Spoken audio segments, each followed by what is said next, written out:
Yul Brynner seemed untouchable in Hollywood until one co-star pushed him over the edge. During The Magnificent Seven, this rebel would shake his shotgun shells during Brynner's important lines. He'd twist in his saddle to steal attention. Brynner demanded more close-ups and screen time. The director grew tired of the constant arguments. Their bitter rivalry nearly destroyed the film. When Brynner finally confronted him, grabbing him in front of everyone, the set went silent. Today, we're going to deep dive into Hollywood's most notorious feud. Yul Brynner didn't just act on screen. He acted in real life, too. He built a version of himself so mysterious that no one really knew where he came from. One day, he'd say he was born on Sakhalin Island. Another time, he claimed he was born under the stars among Roma tribes. Sometimes he called himself Taijekan, with a mix of Swiss and Japanese blood. His stories changed constantly, and for years people believed them. But the truth was simpler. He was born on July 11, 1920, in Vladivostok, Russia, at 15 Aleyutskaya Street. His real name was Yul Borisovich Brynner. Even the year of his birth wasn't safe from his edits. He told reporters he was born in 1915. Others heard 1922. It wasn't until his son, Rock Brynner, wrote a biography in 1989 that the truth finally came out. By then, the myths had done their work. Brynner had already made himself larger than life. The exotic roots he liked to claim were part real, part fiction. His father, Boris Brynner, was of Swiss, German, and Russian background, a mining engineer and inventor. His grandfather, Jules Brynner, had come from Switzerland in the 1870s and built a successful business in Vladivostok. His mother, Marusia, was Russian and trained in music and acting. There may have been some Buryat ancestry in the family, but there was no proof of Mongolian or Romani heritage like he often claimed. Still, he embraced Romani culture so deeply that in 1977 he was named honorary president of the International Romani Union. Brynner's habit of rewriting his past wasn't a random quirk. It was a strategy. In 1950s Hollywood, a mysterious background could be your biggest asset. He knew that, so he crafted wild stories of royal bloodlines, tragic losses, and wandering childhoods. He called himself Yul Khan, Taijek Khan, even Yul Taijek Khan. Every new alias added to his mystique. These stories helped him land roles that fed into his exotic stranger image, especially as King Mongkut in The King and I, a role he played over 4,000 times. But there was a downside, too. These stories became a trap. He was so good at being the mysterious outsider that Hollywood stopped seeing him as anything else. Behind the mask, there was pain. In 1923, when Yul was just 3, his father left the family for a Moscow actress. The shock devastated his mother, Marusia, who had to raise Yul and his sister Vera on her own. She packed up their lives and moved them to Harbin, China, in search of safety and a new beginning. Yul's first real memories formed there, in a city full of refugees, cultures, and constant change. In Harbin, they joined a YMCA school that exposed Yul to a mix of Russian, Chinese, and Western ideas. The young boy, already fluent in Russian, began picking up Chinese and bits of English and French. And then something magical happened. He discovered theater, not through Western plays, but through Chinese opera. He became fascinated with Mai Long Thang, a male performer famous for playing female roles. The bright costumes, the delicate gestures, the full transformation on stage. It was spellbinding. It taught Yul that performance could erase boundaries, even gender. But Harbin didn't stay peaceful. In the early 1930s, Japan's grip on the region tightened. War was looming. In 1934, Marusia once again made a bold choice. She took her children and fled to Paris. It was a risky move. They had little money, no secure future, but it gave Yul something he hadn't had before: access to the heart of European art. In Paris, Yul enrolled at Lycée Montcel. He picked up French quickly and became fluent in 4 languages. But classrooms bored him. He skipped lessons to wander through Montmartre, where street performers, painters, and musicians filled the air with creativity. One night in 1935, at just 15, he heard a group of Russian gypsy musicians playing in a Paris nightclub. The raw emotion in their songs struck something deep inside him. He decided he had to play too. With his mother's support, he learned the guitar and started performing in small venues. That same year, he made his public debut at the Hermitage Cabaret. By the late 1930s, his French had improved so much that he became a radio announcer. His voice, clear and confident, cut through the airwaves. It was more than a job. It became training for a future he didn't yet know was coming. During World War II, this same voice would broadcast messages to occupied France. Behind the charm and talent, a survivor was taking shape. Then came the circus. Brynner took to the skies as a trapeze artist in the famous Cirque d'Hiver. For 5 years, he lived in mid-air. The danger thrilled him. He chased freedom, risk, and love. Too much love, maybe. Rumors followed him. Affairs with older women, backstage tensions. But none of that mattered when he flew through the air, until the day he fell. A severe back injury ended it all in an instant. The pain was unbearable. He turned to narcotics to cope, and addiction followed. He spent a year in a Swiss clinic, fighting to climb out of the darkness. The fall had nearly killed him, but it also hardened him. He later said nothing ever compared to flying on the trapeze. Still, he knew he needed a new path. In 1941, he took one. With war swallowing Europe, Brynner and his sick mother boarded the President Cleveland in Japan and sailed to America. They arrived in San Francisco just before Pearl Harbor. They had no money, no English, just hope, and maybe desperation. New York was where his sister Vera lived. So that's where they went. He worked as a truck driver. He also studied acting with Michael Chekhov. The name Chekhov carried weight, and the training was intense. But Brynner had already survived war zones, addiction, and back-breaking pain. He could survive this too. His chance came fast. In December 1941, he stepped onto a Broadway stage in Twelfth Night, just 15 performances. That's all it lasted. The war had changed everything. Still, his role as Fabian made an impression. He didn't just act. He owned the stage. He barely knew English, but every move and glance landed. The doors didn't swing wide open yet, but they weren't locked anymore either. Then came something nobody expected: television. In the late 1940s, before he was famous, Brynner became a television director at CBS. He worked on shows like Studio One in Hollywood, Danger and Life with Snarky Parker.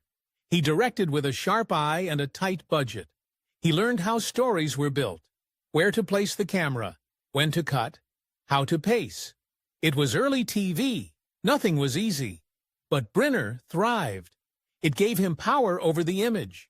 Later, when he stood in front of the camera, he would know exactly how to own it. In 1951, everything changed. Rodgers and Hammerstein were casting for The King and I. The role of King Moncut seemed impossible to fill. They needed someone who could be fierce, funny, proud, and human all at once. Brynner walked into the audition barefoot and shirtless. He didn't act. He commanded. Gertrude Lawrence, already cast as Anna, told the producers, "Hire him." Now they did. On March 29, 1951, the curtain rose at the St. James Theater, and Yul Brynner became the king. But he didn't just play the king. He became him. To prepare, Brynner shaved his head on a whim. No one else was doing that. The bald look stunned everyone. But it worked. It became part of him. He never grew his hair back, not once. The look made him iconic, masculine, mysterious. He opened the door for every bald leading man who followed. He trained his body like a soldier. His voice became deep, powerful and slightly otherworldly. He studied King Mongkut's history and brought it all to the stage. The way he walked, the way he held still. Everything was deliberate. Audiences couldn't look away. He would play the role 4,625 times between 1951 and 1985. 8 shows a week. For 34 years, no other actor in history matched that dedication. He toured around the world. He kept performing even after being diagnosed with lung cancer. He once said, "When I play the king, I am the king." And people believed it, because when he stepped onto that stage, there was no one else. In 1952, he won his first Tony. In 1956, the movie version came out. Brynner reprised his role and won the Academy Award for Best Actor. The film made over $21 million at the box office. Adjusted for today, that's close to $220 million. In 1985, near the end of his life, he received a special Tony Award for his unmatched number of performances. Yul Brynner didn't start his career as the bold, bald icon most people remember. In fact, when he first appeared on screen in 1949's Port of New York, he had a full head of wavy hair and played a character completely unlike anything he'd ever do again. He was Paul Vicola, a smooth-talking, cold-hearted heroin trafficker. The film was one of the first in America to openly deal with the subject of heroin smuggling. And Brynner, he stood out. Elegant, deadly, and strange. He played a villain who listened to weird piano music while plotting murder. That kind of eerie charm stuck with audiences. It wasn't the kind of role that Hollywood would let him repeat, but it lit a fire. That performance, small as it was, revealed something powerful. Brynner had presence. That presence exploded in 1956. It was the year everything changed for him. He starred in The Ten Commandments, playing the proud Pharaoh Ramesses, opposite Charlton Heston's Moses. The movie cost $13 million to make, an insane amount back then, and made $122.7 million at the box office. It was the highest-grossing film of the year. That same year, he starred in Anastasia with Ingrid Bergman, playing a Russian general with quiet control and sharp cunning. Both movies were huge hits, but it didn't stop there. In 1956, Brynner also won the Academy Award for Best Actor for his role in The King and I. 3 major films, 1 Oscar, all in the same year. Very few actors in Hollywood history have ever had a year like that. But success didn't come without problems. During the filming of Anastasia, things got tense between Brynner and Bergman. She had just come back to Hollywood after being blacklisted for a scandal, and emotions were high. At one point, Brynner reportedly called her a big horse. It wasn't a joke. People on set were shocked. The comment reflected a power struggle between 2 stars, used to being the center of attention. And yet, despite the tension, or maybe because of it, their scenes together sizzled. The characters they played were trapped in a dance of manipulation and mystery. And that energy spilled over from real life. Their chemistry was electric, but off-screen. Their relationship stayed icy. Then in 1960, Brynner took a turn towards something completely different. He became Chris Adams in The Magnificent Seven. Dressed in black, calm and controlled, he led a team of gunslingers to defend a poor village. It wasn't just a Western. It was a bold remake of Seven Samurai, and it brought a new style of hero to American movies. Brynner didn't yell or swagger. He led with quiet strength and quiet pain. That role changed how Western heroes were portrayed. The movie became a classic. It even got sequels, a TV show, and a remake decades later. In 2013, it was officially recognized by the Library of Congress for its cultural value. Brynner's performance helped make that happen. With that one role, he carved out a new kind of myth, one that stood alongside his king and pharaoh. The set of The Magnificent Seven in 1960 looked like a Western masterpiece on the surface. But behind the camera, things were messy. The trouble started with two powerful names, Yul Brynner and Steve McQueen. Brynner was already a star, known for The King and I, and played the lead, Chris Adams. McQueen was still rising, but he had that cool, rough edge people loved. At first, it seemed like they'd work well together, but McQueen wasn't happy with his small role. Only 7 lines, and he didn't just complain. He decided to steal every scene he could. McQueen got creative. He didn't fight with words. He fought with distractions. When Brynner had important lines, McQueen would play with his hat, shake his shotgun shells, or scoop water with his cowboy hat. He'd even twist in his saddle, just enough to pull attention away. These little moves drove Brynner crazy. It got so bad. He hired someone just to count how many times McQueen tried to steal the scene. That count became a running joke. But Brynner wasn't laughing. He was boiling inside. It didn't take long before things exploded. One day, after getting upstaged again, Brynner lost it. He slammed his script down and stormed off set. That kind of outburst wasn't rare. Every day on set felt like walking on a tightrope. Everyone knew another blow-up could happen at any moment. And it wasn't just about scenes. It got personal. One of the strangest parts of the feud was about height. Brynner was about 5 feet 8 inches, maybe even shorter, and he hated looking small on camera. So he'd build little dirt mounds to stand on during outdoor scenes. McQueen noticed and made it a game. He would walk by and casually kick the mounds flat, sometimes right before a take. It was petty, but it worked. It made Brynner furious, and it showed just how far each man would go to be the one on top. Eventually, it all boiled over. One day, Brynner couldn't take it anymore. He grabbed McQueen in front of everyone and warned him to stop. McQueen didn't care. Later he said, "We didn't get along." Maybe he thought I was a threat. The fight didn't fix anything, but it forced both men to at least fake peace. They finished the film with a cold truce, but the tension never really disappeared. The drama on set actually became part of the film's legend. Some say the tension added to the movie's energy, but at the time, it nearly wrecked the whole project. Brynner wasn't just worried about scenes. He wanted control of the whole film. He pushed for more lines, more close-ups, and more screen time.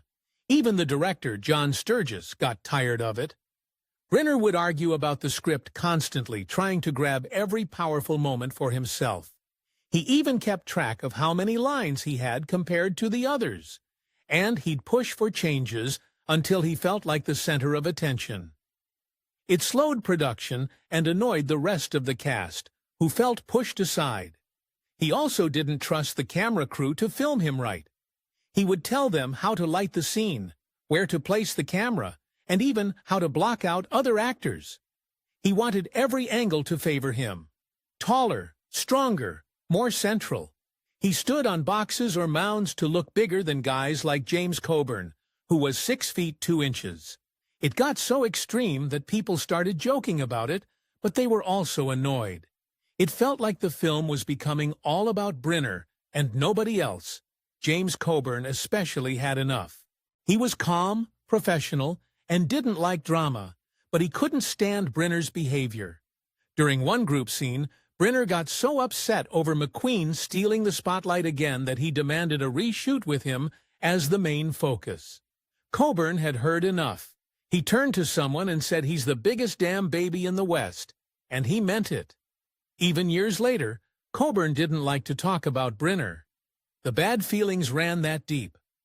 At just 17 years old, Yul Brynner was already falling apart. He had become addicted to opium, not because he was chasing thrills, but because he was in pain. Years earlier, while performing as a trapeze artist in France, he had suffered a serious back injury. The pain didn't go away, and the only thing that helped was narcotics. By 1937, he was hooked, fully addicted, and just a teenager. His family knew he was in deep trouble. His aunt, Vera, a doctor, stepped in. She didn't waste time. She arranged for him to go to Switzerland for treatment. It wasn't some quiet retreat. It was a full-blown medical program. He spent one whole year in Lausanne under constant supervision.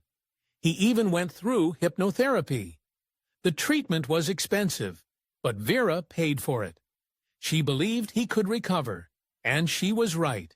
After that year, Yul never touched drugs again. He had won one of the hardest battles of his life, but another one was already beginning. After quitting opium, he picked up cigarettes.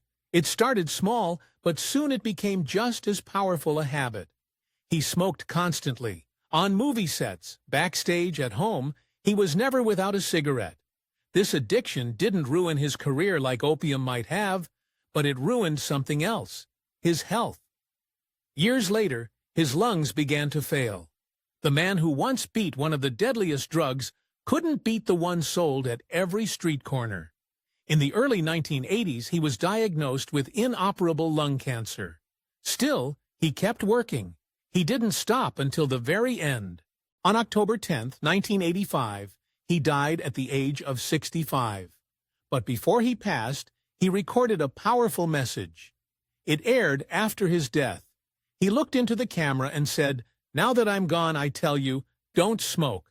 Whatever you do, just don't smoke." His pain didn't start with drugs. It started much earlier when he was just 3 years old. In 1923, his father left, gone without warning. He had chosen another woman and never came back. Yul's mother was left alone to raise him and his sister. They moved from place to place, starting in Harbin, China, and drifting across countries trying to find safety and a new life. That early loss never left him. Even when he was famous, that scar stayed open.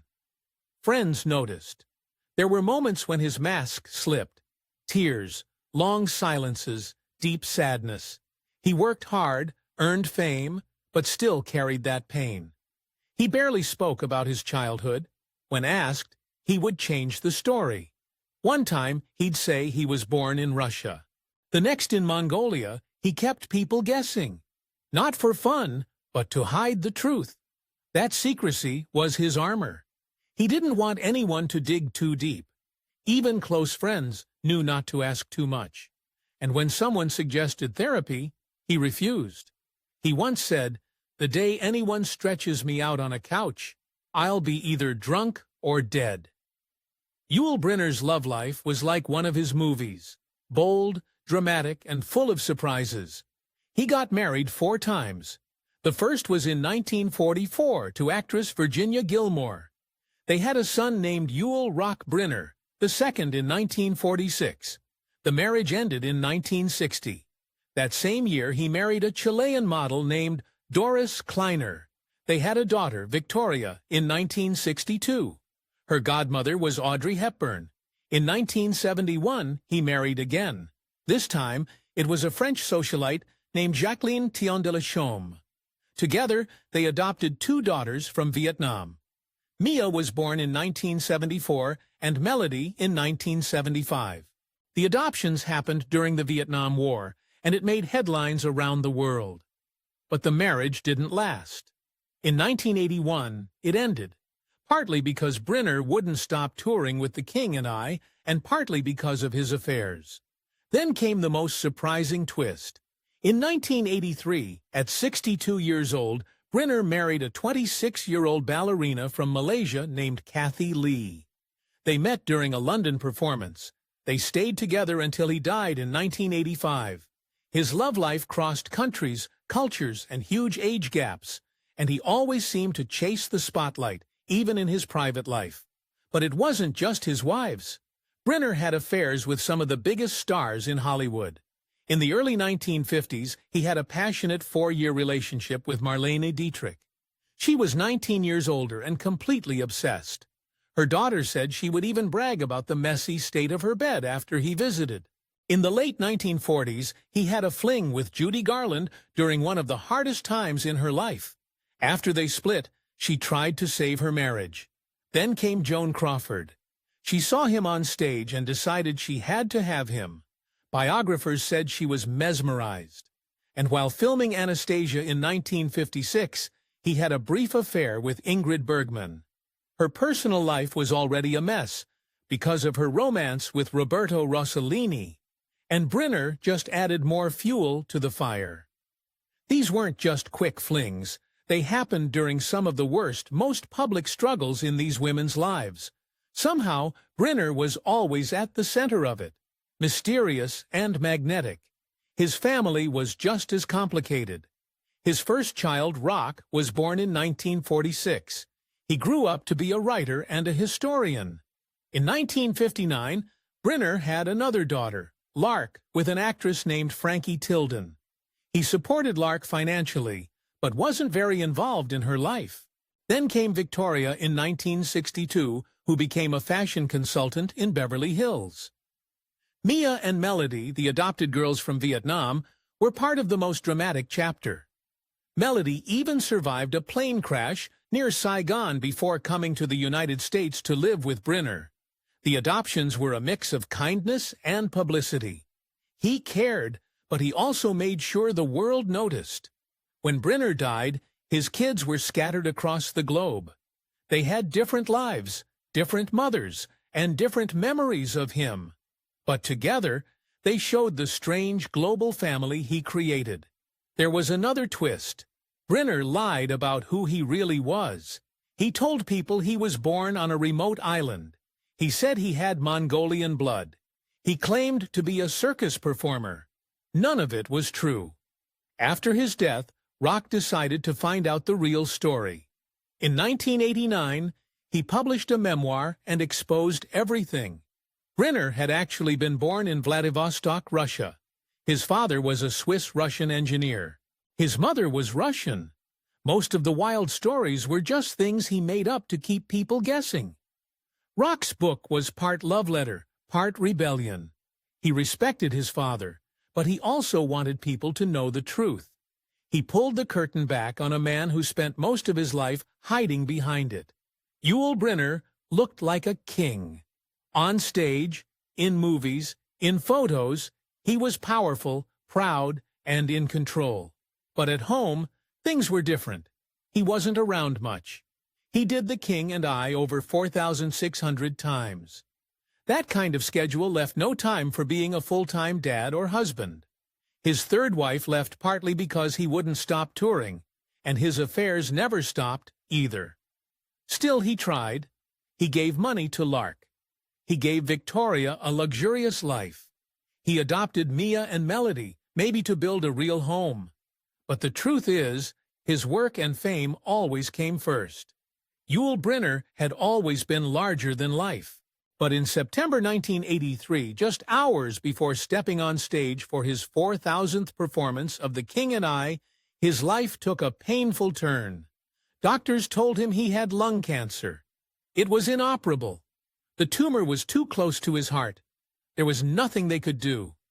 Brynner had been a heavy smoker since he was 12. At his worst, he smoked 5 packs a day. He finally quit in 1971. But the damage had already been done. By the 1980s, lung cancer had become the leading cause of cancer deaths in American men. It was killing more people than colon, breast, or prostate cancer combined.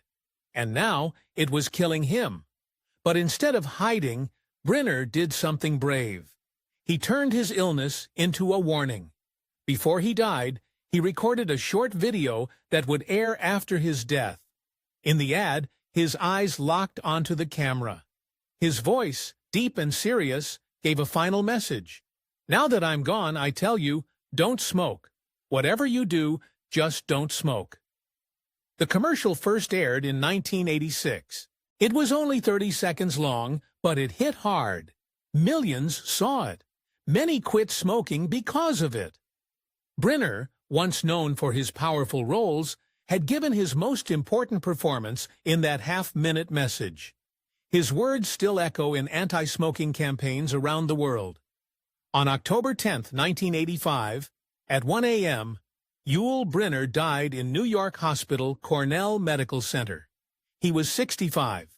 His wife, Kathy Lee, his 4 children, and close friends were at his side. The world lost a bold actor, a fearless man, and a voice for change. Before he passed, Brynner asked to be buried in France. It was a place close to his heart.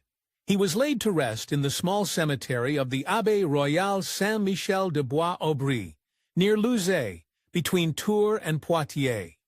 The old abbey, surrounded by peace and history, became his final home.